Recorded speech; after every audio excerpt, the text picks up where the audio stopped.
दस दे तू हुण की सुनानी ऐ सदा किते मेरे इश्क गुनाह ते मेरे पिंड आउण दा जे पज चाहिदा नी मैं मेला लगवा दूं दरगाह ते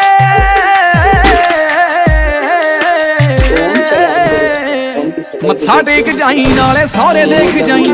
मत्था टेक जाई नाले सारे देख जाई नाले छक ली पकौड़े जेड़े बने भंग तो हो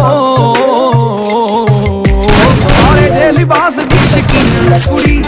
दूर दूर जावे मेरे काले रंग तो दस दे तू हुण की सुनानी ऐ सदा किते मेरे इश्क गुनाह ते मेरे पिंड आउण दा जे पज चाहिदा नी मैं मेला लगवा दूं दरगाह ते